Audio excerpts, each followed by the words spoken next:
Dios te bendiga, hermanos. Amén. Vamos a seguir en actitud de oración y que Dios, como dijo nuestro hermano, que Dios tome el control de todo lo que se vaya a hacer en este momento, esta mañana. Amantísimo Dios, una vez más, gracias, Señor. Añadiendo, Dios, a este manjar que nos ha dado, Señor, estamos dispuestos, Dios, a escuchar tu voz, a escuchar lo que quieres para que decida tu pueblo, Dios. Gracias a Dios porque nosotros no merecemos estar aquí, no podemos decir que tenemos nada, oh Dios, que haya provocado nuestra presencia en este lugar, la presencia de ninguno de nosotros, porque no tenemos mérito, no podemos, Señor, sino que tú en tu infinita misericordia, oh Dios, nos rescataste y muertos éramos y nos hiciste libres, vivos, Señor, no para nuestra gloria, sino para tu gloria. Gracias por este momento, Señor. Gracias por cada persona aquí presente, cada hijo tuyo y hija tuya presente.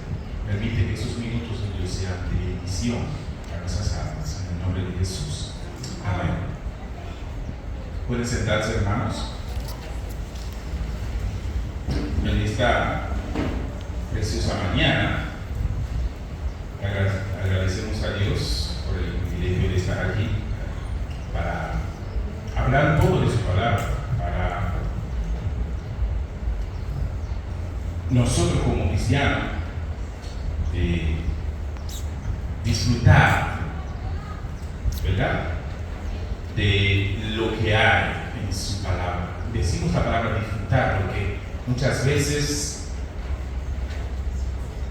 las personas que están afuera no entienden que el cristiano disfruta de su palabra. Disfrutar es ver las cosas de una forma diferente a cómo cómo se vería si no fuéramos hijos. Porque cuando lo veíamos desde fuera, entonces lo veíamos de una forma no agradable. Estas palabras hacían y siguen haciendo nuestra vida cada día más, pero nosotros lo entendemos de una forma diferente, gracias a Dios. Entonces, sí, lo disfrutamos, nos alegramos. Esta semana, yo creo que el martes, se hablaba de la necesidad de que el pueblo tenga a Jesucristo como necesidad en el servicio. Es como recibir la fortaleza de Jesús, o sea, ser fortalecido en Cristo para servir. Y nosotros sabemos que Jesucristo es el mismo Dios, ¿verdad? Entonces, ¿cómo podemos ser fortalecidos si no estamos sirviendo al Dios de la Biblia? Es muy importante para la iglesia de hoy. Cuando hablamos de la iglesia de hoy, no nos queremos referir a la iglesia moderna, nos referimos a la iglesia de Dios que está en ese tiempo moderno. Es importante que esa iglesia entienda quién es ese Dios que estamos sirviendo. Yo personalmente, para serles sincero, el Dios que yo sirvo ahora y que entiendo ahora, no es el mismo Dios que yo entendía cuando era niño, cuando me enseñaban en la escuela dominical. Y quizás ustedes van a decir lo mismo después de entender ciertas cosas. ¿Por qué? Porque se viene vendiendo un Dios, presentando un Dios que no es el Dios de la Biblia, pero se ha disfrazado por una razón. Y ahí está el peligro. Por eso que tenemos el título de esta mañana: el peligro de un Dios inventado en la iglesia moderna. El peligro de un Dios inventado en la iglesia moderna. Hay que tener mucho cuidado cuando hablamos de el Dios de la Biblia y el Dios que se nos presenta en la iglesia moderna. Porque le tomé el ejemplo mío como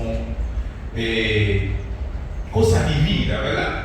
Porque siempre me han dicho: si tú conoces a un Dios de amor, un Dios que murió en la cruz, porque tú eres muy valioso, porque tú mereces este amor, porque ese Dios no ve tus errores, Él no te confronta, es un Dios que no te exige porque te entiende, Él conoce más el corazón, ¿verdad? Es un Dios, en este caso es un Dios pequeño que lo transforma. Cuando la Biblia nos presenta un Dios totalmente diferente, y el pastor lo dice cada domingo, el Dios de la Biblia, el Dios de Hebreos 12, versículo 29 dice, porque nuestro Dios es fuego consumidor. Entonces nosotros veníamos solamente viendo esta parte de amorosa, ese Dios de... Ese Dios que la Biblia nos presenta como el león de la tribu de Judá. Nosotros sabemos que es un león, ¿verdad?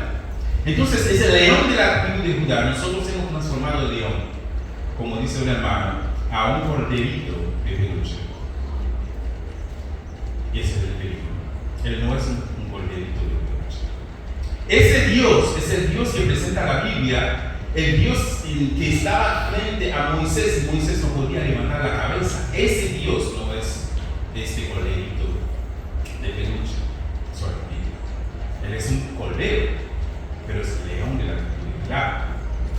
Cuando solamente vemos a ese Dios, a ese nivel no vamos a entender por qué Adán y Eva, cuando pecaron, ellos no se quedaron así, pero cuando Dios se escondieron. Es el mismo Dios que estamos sufriendo ahora. Ese mismo Dios es el Dios que enfrentó al pueblo de Israel. Cuando el pueblo de Israel escuchaba su voz, ellos llegaron a un momento que no podían aguantar la voz de este Dios. Ese mismo Dios es el creador del universo, de todo lo que está en el universo. Ese mismo Dios es el que servimos. Pero siempre nos queremos. Y siempre se nos ha querido hacer entender y ver a ese Dios tan pequeño que creemos que podemos cogerlo, ponerlo en nuestro bolsillo y que Él sea ese amuleto del que decimos, haga eso y Él lo va a hacer. Dame eso y Él nos lo da, ¿verdad? Ese no es el Dios de la Biblia. No es un peluche espiritual, no es una terapia, no es una terapeuta cósmico, como dice. Porque la terapia es cuando hay una enfermedad. Cuando una persona va a una terapia, hermanos, la persona va a una terapia porque tiene una dificultad, una enfermedad, una necesidad. Porque cuando una persona, yo trabajaba en un asunto de AMO que algunos conocen, cuando uno hablaba a la gente, uno trataba de hacerle entender, de hacerle terapia, de hacerle entender, ¿verdad?, la capacidad que tienen y cómo tienen que manejar sus emociones en frente a tal situación para que puedan mejorar su situación financiera, económica. Muchas personas crecen con esas necesidades financieras porque es un problema, una necesidad. Lo mismo físico, ¿verdad? Si tú tienes un problema físico, tú vas a terapia porque tú tienes una enfermedad. Pero no podemos ver a Dios como el terapeuta porque Él no viene a resolver el problema de enfermedad. Porque nosotros estamos muertos. O sea, el terapeuta no viene a resolver el problema del muerto. La Biblia nos dice que todos están muertos en su delito y pecado. Entonces no es un terapeuta. Es algo más, es algo mayor a eso. Es un rey santo, glorioso, temible. Y hoy Dios quiere hacer algo radical. Él quiere en esta mañana hacernos entender que ese mismo Dios que podemos poner en la mente, que no es el Dios, puede transformarse en su ídolo, en mi ídolo, si no entiendo esa verdad. Porque si sirvo a un Dios que lo minimizo a un punto tal que creo que puede transformarse en aquel que Aladín, ¿verdad?, que tú frotas y le pide y todo lo que le pide te lo da. Ese Diosito, entonces, que podemos crear en la mente, puede volver a ser no un Dios, sino un ídolo para nosotros. Y ahí está el peligro. Dios quiere destruir eso. La iglesia moderna ha caído en el antropocentrismo. ¿Qué significa eso? El ser humano, por años, por tiempo, siempre quiere enfocar en en poner al hombre en el centro. Todo lo que hay, existe, las leyes, es para cuidar al hombre, proteger al hombre, ¿verdad? Todo lo que hace está contra o a favor de la moral, y por eso existen los jueces, las personas que controlan el tránsito. Todo el mundo está ahí ¿para qué? Para proteger al hombre. El hombre está ¿dónde? En el centro. En el cristianismo, el hombre no es el centro. Entonces, para la comunidad de las iglesias, lo que hace la iglesia moderna es venir y traer ese mismo concepto, esa misma filosofía del mundo, traer a la iglesia y decir: aquí el que viene tranquilo, todo va a estar bien, todo va a estar color de rosa, porque tú tienes un Dios ahí que está ahí para resolver cada uno de los detalles, y olvida el verdadero detalle que vino a resolver Jesucristo en la cruz. Todos los demás, que la Biblia los llama detalle, entonces lo pone como la razón principal, porque el que está en el centro es el hombre. Cuando el que tiene que estar en el centro no es el hombre, es Dios. Entonces, cuando llegamos a poner el hombre en el centro, entonces pues, quitamos a Dios de su trono. Entonces venimos a hacer idolatría, el adorar a Dios, a ese Dios falso que ponemos en la mente. Entonces, ese es uno de los problemas. Romanos 1, versículo 21 a 23 nos dice realmente que el hombre conoció a Dios, pero no lo glorificó.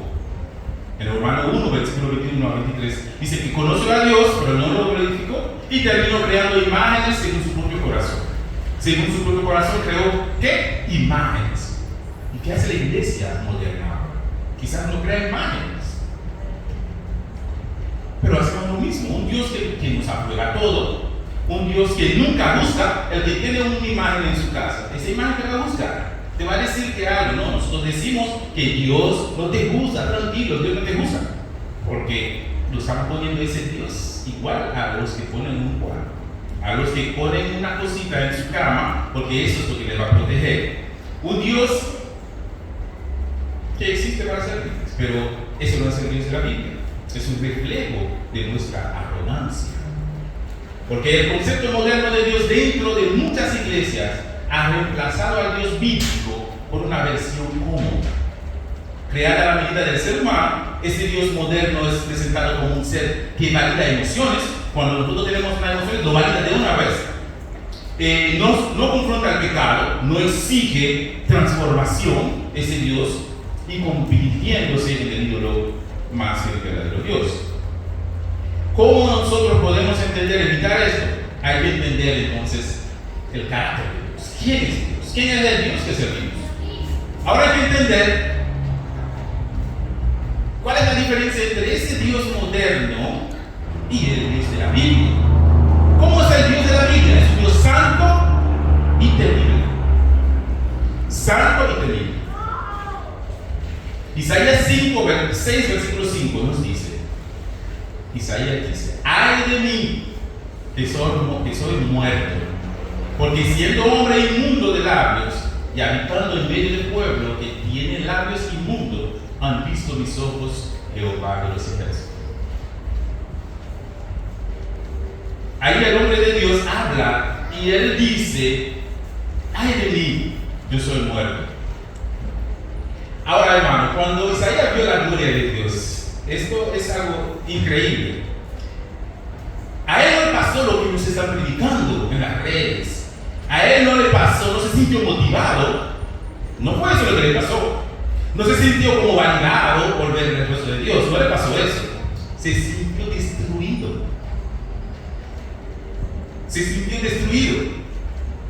Como vimos a Adán y Eva, y el pueblo de Israel, que suplicó no volver a escuchar su voz. ¿Por qué? Porque la santidad de Dios no hace esto que nosotros queremos que haga, porque somos de la filosofía del mundo, ¿verdad? Queremos lo bien, sentirnos bien, las emociones las mejores, pero la otra parte no, lo que nos confronta no lo queremos. Entonces, la santidad de Dios lo que hace es exponer el pecado. Entonces, al exponer el pecado nos sentimos incómodos. Entonces, destruye el orgullo mío, el orgullo propio, porque soy hombre, y el hombre tiene ese orgullo, y revelar la verdad de este hombre. Por esa misma razón, la iglesia moderna transforma, quita ese Dios de la Biblia y sin darse cuenta está entrando en la iglesia un Dios que se adapta a las necesidades del que está en el centro, que es el hombre. ¿Cuáles son las necesidades que deben de estar en la iglesia? Las necesidades del Dios Todopoderoso. Nosotros vinimos y estamos para cumplir esas necesidades. Al hacerlo, después de haber tenido un corazón regenerado, entonces nos vamos a deleitar. Pero si no lo hacemos, si no entendemos esa verdad, no nos vamos a deleitar en su presencia. Vamos a hacer lo contrario. Entonces, al no entender por qué no puedo deleitarme, entonces nos acomodamos con un Diosito que se acomoda a nosotros. Y déjeme decirle algo, la iglesia no lo hace a propósito. ¿Sabe quién se ríe, quién se conforma, se adapta a eso? El diablo mismo, el enemigo. Pero eso es lo mejor. Tener esta mentalidad y así vamos bien. Y así creemos, atraemos, pero al fin y al cabo el sacrificio de la cruz se queda, ahí está. La santidad no es solamente pureza, es una total separación de Dios de todo lo que es pecaminoso. Ese Dios santo que vivimos, temible, Él no se acomoda con lo inmundo. Es una luz intensa, es una luz potente. Entonces, el pecado no puede sobrevivir en la presencia de esa luz, lo mismo que le pasó a Moisés. No puede. La iglesia moderna, en su afán entonces de tener ese lugar seguro, ha reducido esa santidad a otra cosa. Vamos a tomar un ejemplo. La iglesia moderna, la santidad lo ve como una vestimenta que refleja, ¿verdad? La santidad. La santidad no la ven como Dios, la Biblia lo presenta, sino como tú te vistes. Eso te hace santo. La Biblia no ve esa santidad de esa manera. La iglesia moderna crea una lista, pero una lista larga de prohibiciones externas, pero lo único que hace, que logra esas prohibiciones es hacernos ver con el orgullo de que somos mejores que los demás. Y eso nos recuerda a quién, los fariseos. Yo soy así porque yo puedo y el otro de afuera no puede. Eso es lo único que logra. Esa santidad no es la santidad que nos habla. Es un Dios santo. Tenemos que ver la santidad de Dios. La santidad de la Biblia es ese Dios santo que no, para ponerle un término dominicano, que no relaja con el pecado. Él no se adapta, Él no se hace cómplice con el pecado. Entonces, el sacrificio de la cruz no fue para solamente demostrar ese amor de Dios, porque murió por los que estaban muertos. Eso es parte, ¿verdad? Pero y la otra parte, el pastor lo ha dicho siempre, y la Biblia nos lo dice, ¿verdad?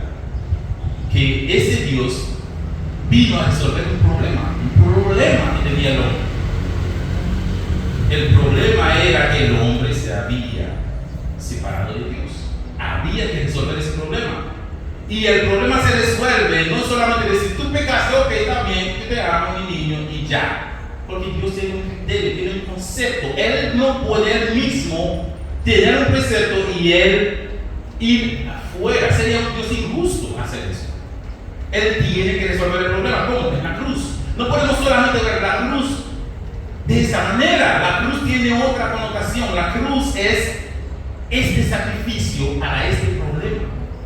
Resolver ese problema que es que tú y yo morimos. Somos muertos de nuestros delitos y pecados. Y no hay nada que podemos hacer.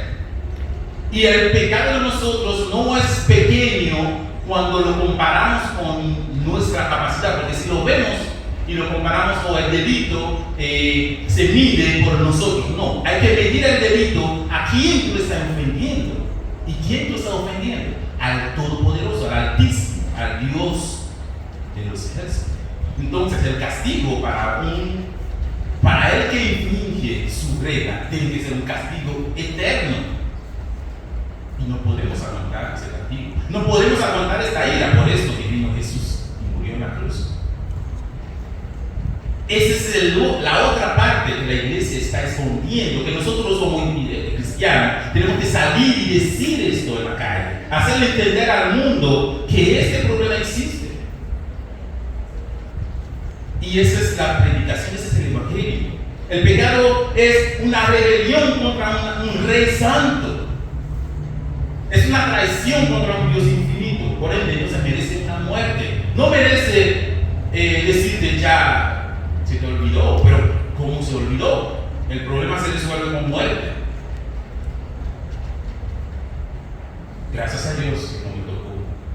No porque yo hice algo, sino porque Él me rescató. Romanos 3, versículo 23 dice: por cuanto todos pecaron. Pero nosotros no podemos quedarnos solamente en que todos pecaron. Hay algo que pasó. Todos pecaron y están destituidos de la gloria de Dios. Porque no, el pecado, yo pequé ya, no. Ofendimos, hermano, a un Dios infinito. Y eso cambia todo. Porque la gravedad del pecado, como dijimos, no se mide por el acto. La gravedad del pecado se mide por quién ofendemos. Y nosotros ofendimos a Dios. Ahora, el pecado no es una enfermedad que merece terapia. Es un acto de alta traición que merece ¿qué? Juicio. Entonces no somos enfermos, sino muertos, que merecemos vida. Aquí si la iglesia moderna presenta un Dios de amor y no habla del Dios que nos dice la palabra que su ira destruye. Entonces, la ira de Dios, nosotros queremos entender la ira de Dios como una ira de nosotros. Hay que entender muy bien que la ira de nosotros no es la misma ira de Dios. La ira de Dios no es una ira descontrolada, hermano. Nosotros cuando estamos airados hacemos cosas descontroladas. Tiramos cosas, le damos galletas a la gente, rompemos celulares. La ira nos hace hacer cosas descontroladas, ¿verdad? La ira de Dios no es una ira emocional como la nuestra. La ira de Dios es una ira justa, santa y perfecta.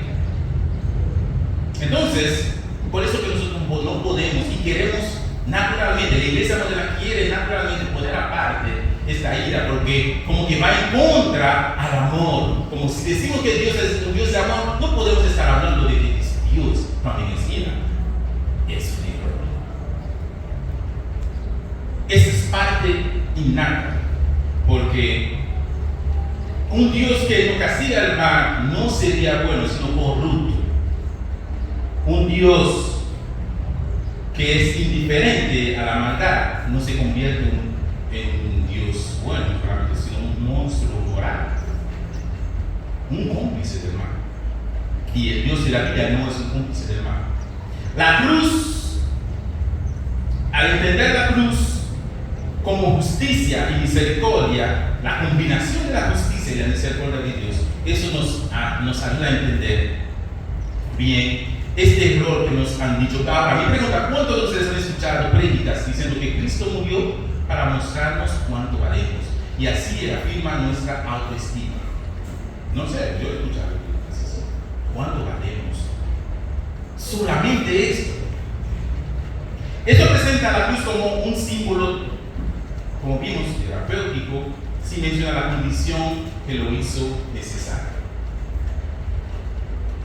Jesús no murió para protegernos de un Dios renuente a perdonar. Murió para satisfacer la justa demanda de la santidad de ese mismo Dios.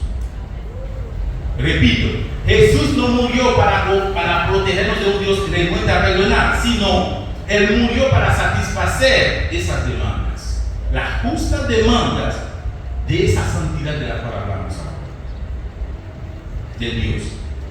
Y Él nos perdona. ¿Pero de qué manera nos perdona?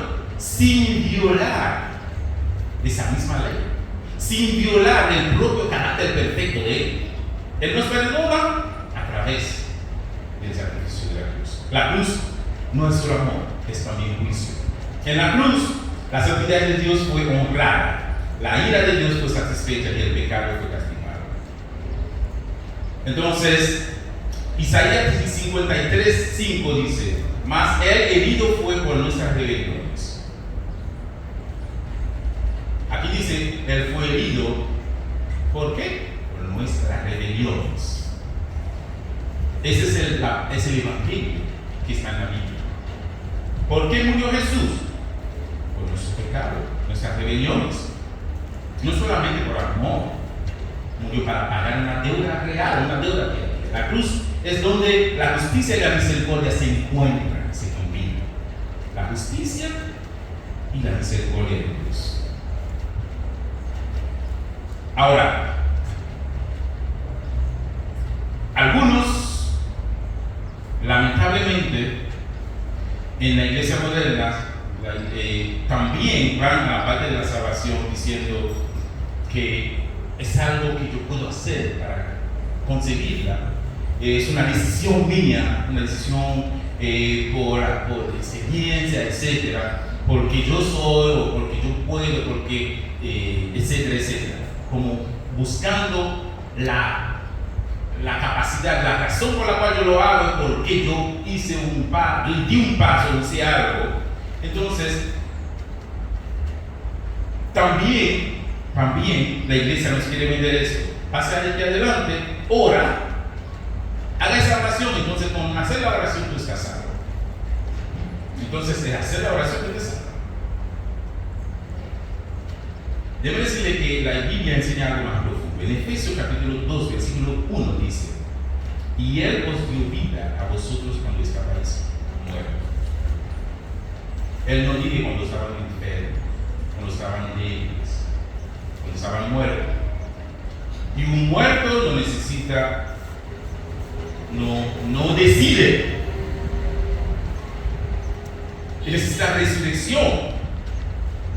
Necesita un milagro soberano que es la resurrección. Entonces, la salvación es un milagro, es una obra de Dios, un nuevo nacimiento, pero no es algo que nosotros hacemos. Entonces, aquí cuidarse de esta fe superficial que nos vende. La evidencia, hermano, de este corazón cambiado, transformado, que habla la palabra, es cuando hacemos eso que dijimos al principio. Encontrar el deleite en acercarse a Dios, en escuchar su palabra, en vivir por Él. Antes de ignorar a Dios, lo que tú haces es que ahora tú lo buscas. Antes de amar el pecado, lo que tú haces es que tú lo rechazas. Pero no eres tú, es Él en ti, porque Él ha cambiado tu corazón. Ahora, nosotros no podemos venir a Dios y pedir a Dios que repare nuestro corazón de piedra, porque Dios nos da un corazón diferente. Ezequiel capítulo 36, versículo 26. A mí me gusta ese pasaje y que está claro, ¿verdad? Esa cosa está claro. Dice: os daré un corazón nuevo. No habla del corazón antiguo. Os daré un corazón nuevo y pondré un espíritu nuevo dentro de vosotros y quitaré el corazón de piedra y os daré un corazón de carne. Es un cambio que Dios va a hacer. Entonces, el corazón de piedra que yo tenía no puede entender, no va a hacer esas cosas que Dios me está viendo acá. Este corazón de piedra que yo tenía no es verdad que va a amar, que va a odiar el pecado. No puede. Es innato, es parte de él. Necesitamos un cambio. Y solamente ese cambio lo hace Dios.